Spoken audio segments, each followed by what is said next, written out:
Encima del pico más alto del mundo habitan los dioses de la tierra, y no soportan que ningún hombre se jacte de haberlos visto.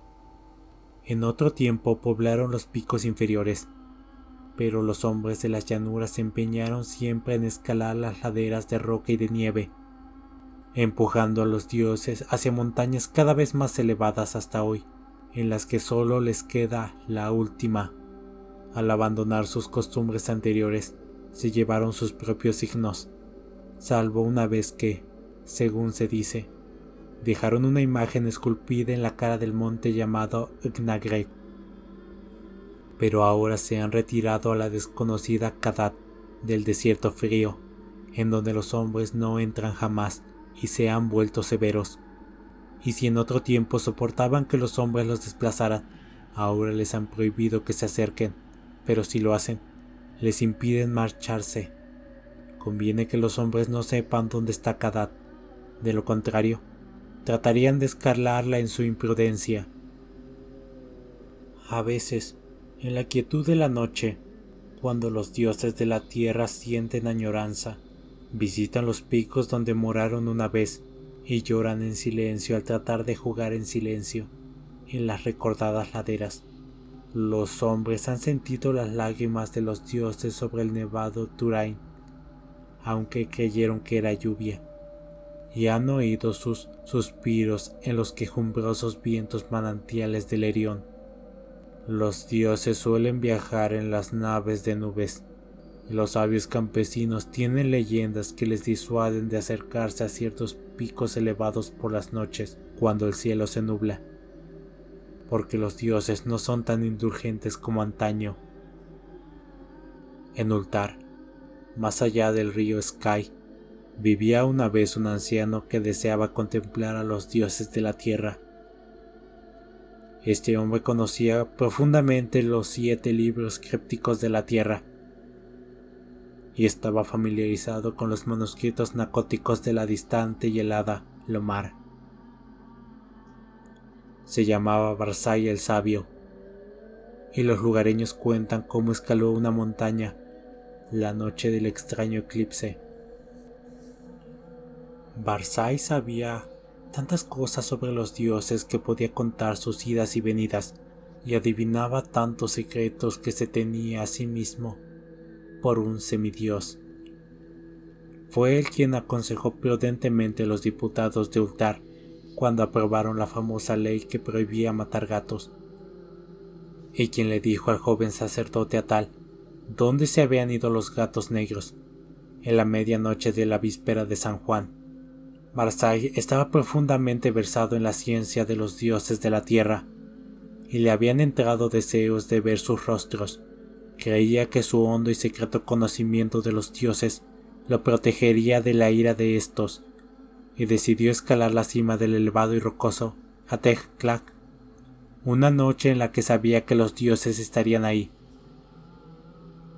El Hateg-Tlak está en el desierto pedregoso que se extiende más allá de Hateg, del cual recibe el nombre, y se alza como una estatua de roca en un templo silencioso. Las brumas juegan lúgubremente alrededor de la cima, porque las brumas son los recuerdos de los dioses, y los dioses aman Hateg-Tlak. Cuando habitaban en él, en otros tiempos, frecuentemente visitan los dioses de la tierra el Hateg-Tlak en sus naves de nubes, y derraman pálidos vapores sobre las laderas cuando danzan añorantes en la cima, bajo una luna clara. Los aldeanos de Hateg dicen que no conviene escalar el Hateg-Tlak en ningún momento, y que es fatal hacerlo de noche, cuando los pálidos vapores ocultan la cima y la luna. Sin embargo, no les escuchó Barzai cuando llegó a la vecina Ultar, con el joven sacerdote Atal, su discípulo. Atal solo era el hijo del posadero, y a veces tenía miedo. pero el padre de Barzai había sido un noble que vivió en un antiguo castillo, por lo que no habían supersticiones vulgares en sus venas, y se reía de los atemorizados aldeanos. Barzai y Atal salieron del Jateg hacia el pedregoso desierto, a pesar de los ruegos de los campesinos, y charlaron sobre los dioses de la tierra junto a sus fogata por las noches. Viajaron durante muchos días, hasta que divisaron a lo lejos el altísimo Jateg-Tla con su halo de lúgubre bruma. El 13º día llegaron al pie de la solitaria montaña, y Atal confesó sus temores. Pero Barzai era viejo, sabio, y no conocía el miedo, así que marchó delante osadamente por la ladera que ningún hombre había escalado desde los tiempos de Sun Tzu, de quien hablan con temor los mohosos manuscritos nacóticos. El camino era rocoso y peligroso a causa de los precipicios y acantilados y aludes. Después se volvió frío y nevado, y Barzai y Atal resbalaban a menudo y se caían, mientras se abrían camino con bastones y hachas. Finalmente el aire se enreció, el cielo cambió de color, y los escaladores encontraron que era difícil respirar, pero siguieron subiendo más y más, maravillados ante lo extraño del paisaje, y emocionados pensando en lo que sucedería en la cima, cuando saliera la luna y se extendieran los pálidos vapores. Durante 3 días estuvieron subiendo más y más hacia el techo del mundo. Luego acamparon en espera de que se nublara la luna. Durante 4 noches esperaron en vano las nubes, mientras la luna derramaba su frío resplandor a través de las tenues y lúgubres brumas que envolvían el mudo pináculo. En la 5ª noche, en que salió la luna llena, Barzai vio unos nubarrones densos a lo lejos, por el norte, y ni él ni Atal se acostaron, observando cómo se acercaban, espesos y majestuosos. Navegaban lenta y deliberadamente, rodeando el pico muy por encima de los observadores, y ocultaron la luna y la cima. Durante una larga hora estuvieron observando los dos, mientras los vapores se arremolinaban y la pantalla de nubes se espesaba y se hacían más inquietantes. Barzai era versado en la ciencia de los dioses de la tierra y escuchaba atento los ruidos, pero Atal, que sentía el frío de los vapores y el miedo de la noche, estaba aterrado. Y aunque Barzai siguió subiendo más y más y le hacía señas ansiosas para que fuera también, Atal tardó mucho en decidirse a seguirlo. Tan densos eran los vapores que la marcha resultaba muy penosa, y aunque Atal lo siguió al fin, apenas podía ver la figura gris de Barzai en la borrosa ladera, arriba, a la luz nublada de la luna. Barzai marchaba muy adelante, y a pesar de su edad, parecía escalar con más soltura y facilidad que Atal, sin miedo a la pendiente que empezaba a ser demasiado pronunciada y peligrosa, salvo para un hombre fuerte y temerario, y sin detenerse ante los grandes y negros precipicios que Atal apenas podía saltar. Y de este modo escalaron intensamente rocas y precipicios, resbalando y trompezando, sobrecogidos a veces ante el impresionante silencio de los fríos y desolados pináculos y mudas pendientes de granito. Súbitamente Barzai desapareció de la vista de Atal, y salvo una tremenda cornisa que parecía sobresalir y cortar el camino a todo escalador que no estuviese inspirado por los dioses de la tierra, Atal estaba muy abajo, pensando qué haría cuando llegara a dicho punto, cuando observó curiosamente que la luna había aumentado. como si el despejado pico y lugar de reunión de los dioses estuviese muy cerca, y mientras gateaba hacia la cornisa saliente y hacia el cielo iluminado, sintió los más grandes terrores de su vida, y entonces, a través de la bruma de arriba, oyó la voz de Barzai, que gritaba locamente de gozo. He oído a los dioses de la tierra cantar dichosos en el Hatekla. Barzai, el profeta, conoce las voces de los dioses de la tierra. Las brumosas son tenues y la luna es brillante. Hoy ver a los dioses danzar frenéticos en el Hatekla que tanto amaron en su juventud. La sabiduría hace a Barzai más grande aún que los dioses de la tierra, y los encantos y barreras de todos aquellos no pueden nada contra su voluntad. Barzai contempla a los dioses de la tierra, aunque ellos detesten ser contemplados por los hombres.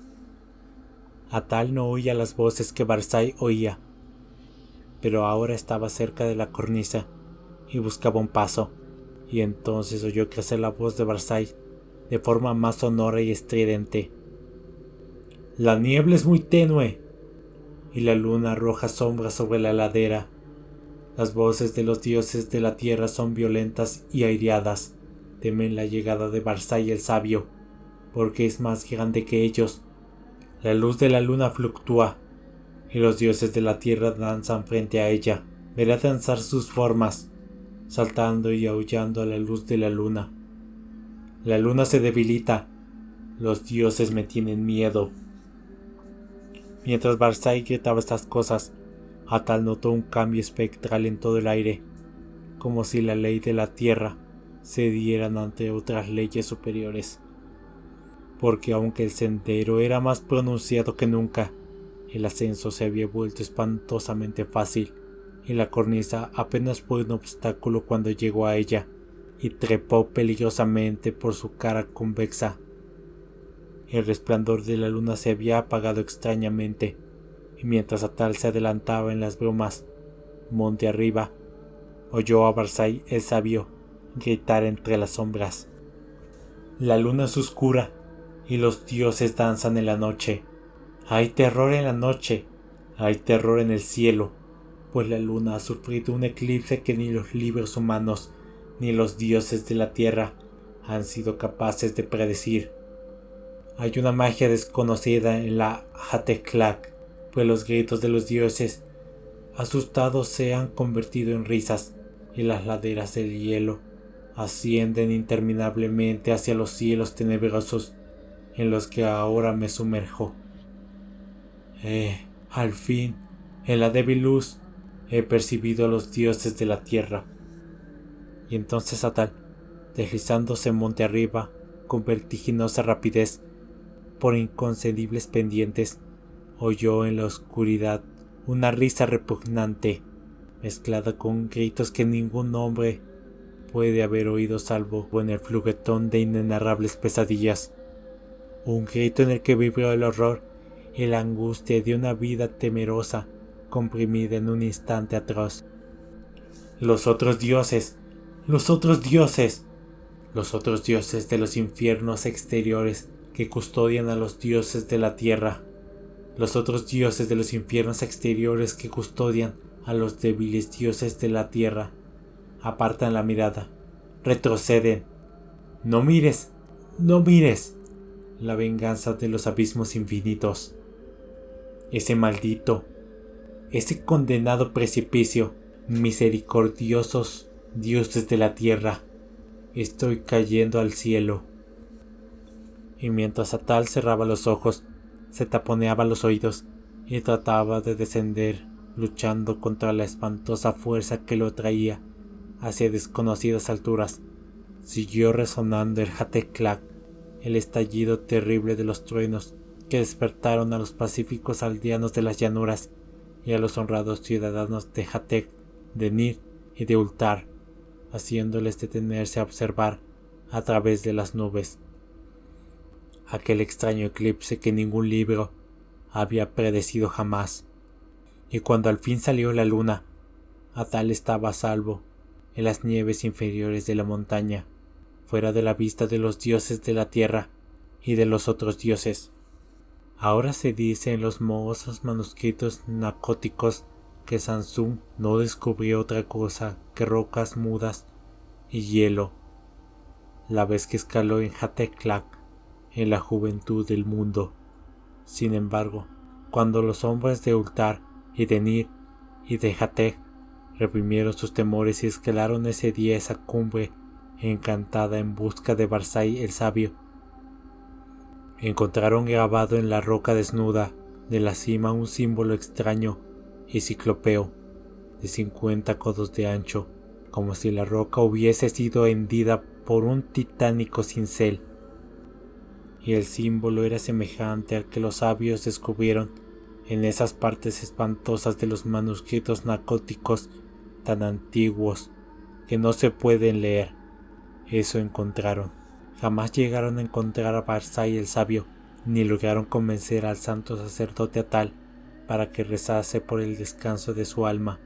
Y todavía hoy las gentes de Ultar y de Nir y de Hathor tienen miedo a los eclipses, y rezan por las noches cuando los pálidos vapores ocultan las cumbres de la montaña y la luna.